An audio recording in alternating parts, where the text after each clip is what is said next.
Hey guys, today we are building Tudor Corner. It's kind of big, heavy for me because I'm only 5. And we have all facts. I can't read. Not really know all of it. Bye. Click like, subscribe. And Brickway City. Yes, welcome back to Brick Lake City, where today we are building the Tudor Corner, the latest modular in the series. It's about 3,300 pieces, and it is set number 10350. It's a pretty cool build, actually, and it may be pretty close to the top of my favorite modular list as we go through this build. Just got a bit of a time lapse here just to show you the different bags as we add to them. Of course, 1 and 2 is always pretty much the same throughout all the modulars, where you just get the tiles. Bag 3, we start to build out the pub or the hotel or whatever you want to call it on the bottom floor, was along with the haberdashery. Haberdashery was actually a really cool build with all the different fabrics and the mannequin in the window, which is almost like a 9th minifigure, arguably, I guess, because it is a minifigure, but it's obviously stationary and a mannequin, so it's pretty awesome to look at there. So first floor, you've got the little kitchen out the back, you've got the pub seating area and the haberdashery in the front, and you see the little coat of arms on the footpath as well there.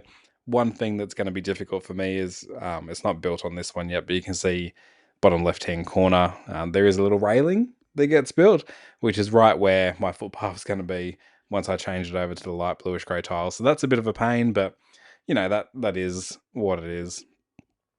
And now as we're starting to get into the double digit bags, you can see the second floor starting to come together. And now the thing about this room in particular is it answers the question, how many different ways are there to build a clock? So this is the Clockmaster's room, and I think I counted 9 or 10 different clocks around the room that are in different states of repair for the Clockmaster to work on. So it's really unique, it's really cool. And the best bit is, it's not even all the clocks in the set. Because you've got another clock on the outside of that second floor as well, for the people on the street to be able to read and to get used to. So yeah, it's a really nifty little build. This is the top floor apartment now. So you got the pub and the haberdashery on the bottom with the kitchen. Then got the Clockmaster on the second floor.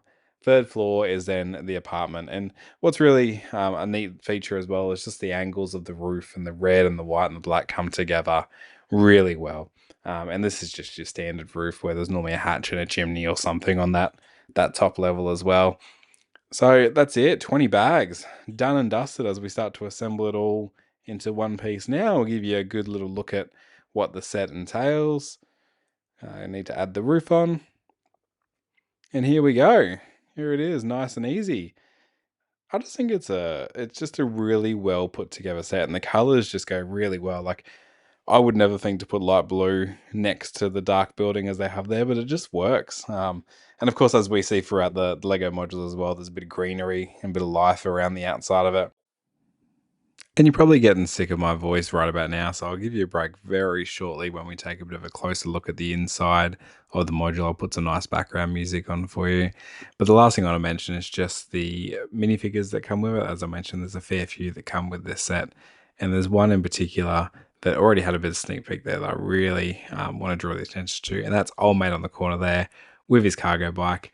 They're not hugely popular in Australia, but definitely gaining popularity as time goes on, and I think that is just a really unique kind of Lego feature that really just sets this set off.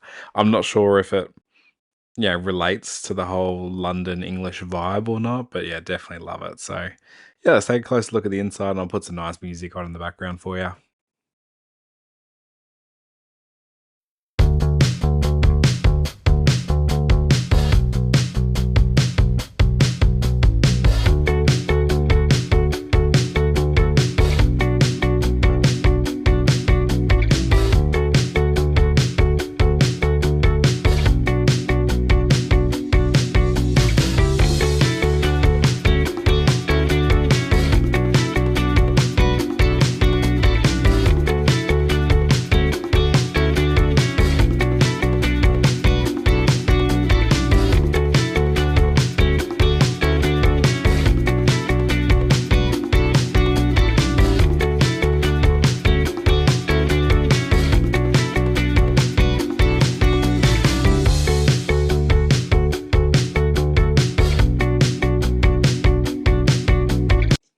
All right, now for the fun bit, and that is trying to make it fit in the city.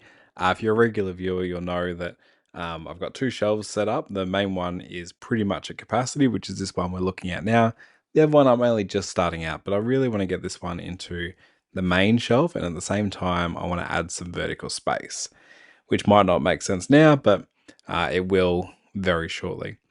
So you can see how I removed the tiles and popped Tudor Corner in its place there. 100%. I think that's perfect where it sits there. The clock just offsets against the pet shop, and yeah, I really like how it sits in the city at that angle. So I think that's where we're going to leave it. And this will bring us to our next question: is what does Trivial Pursuit, and definitely a very old version of Trivial Pursuit, have to do with the Lego City? And what are we going to do with the boutique hotel? Now you can probably work that out relatively quickly what I'm trying to do here. But in my mind, hotels typically are larger than diners, larger than banks. So let's see if we can get some height to it and put it behind those ones as the plan. So all I'm doing here is I'm just taking the top off so that I can try and minimize the damage as I very awkwardly and very clumsily put this in to its place or into its new home, or fingers crossed what'll be its new home when it makes its way in there. So I've got I'll probably build some kind of better stand for this in the future, but Trivial Pursuit, I think, is more than enough to give us a bit of a, I guess you call it a proof of concept to check that it works. So here I'll just try and level it in over the top without kind of completely destroying the hotel or the ones in front of it as well, ever so slightly. Now the one of the downsides to this kind of thing, I should say, is you won't see the art gallery, which is a real pain because I really love the art gallery on the side of the hotel. But I guess with Lego City, to create the depth and the height and things that I'm looking for, there's got to be some kind of give somewhere. So unfortunately, that's where it is for the moment. But I've also built the city completely modular, so I can change it in and out at any given time. But now we'll pop the hotel back in together there, and you can see where I'm going. Like the camera angle is not at all flattering for this type of thing. Just the angle up, you don't really get to see how much taller the hotel is above the city at this point. But there is a bit of limitation with the top shelf about it, so I don't have a huge amount of room, but I'm hoping it's just enough to kind of make it stand out, make it look like not a skyscraper by any means, but a hotel that is kind of dominating the skyline over Brick Lake City. So you can see it does sit relatively well there, and you know, this is just me mucking around with it because I couldn't remember if I put the levels back on the same way because it's not square. It's one of the few modulars that is not a square shape. It's a triangle that sits on top as it goes up, which really adds to it as well. But yeah, so from a bit of a different angle there, you can see not perfect by any means. Like I've got the gaps in there. It's just sitting on Trivial Pursuit. Like this is not a permanent permanent setup, but you can see there that it is looking nice. It is kind of adding something to the skyline, particularly if I get rid of that incredible sign as well. So yeah, I think that's where it's going to stay. I think it's okay. Let me know in the comments what you think as well, because I'm never really sure whether it's something that I like or not until somebody else tells me if it's good. But I'm happy for now. So we're gonna put the tiling back onto the Tudor Corner. Again, this is temporary as well. I just don't have enough light grey tiles. So for the moment, it's going to be dark grey on the footpath. So it's not going to match the rest of the city.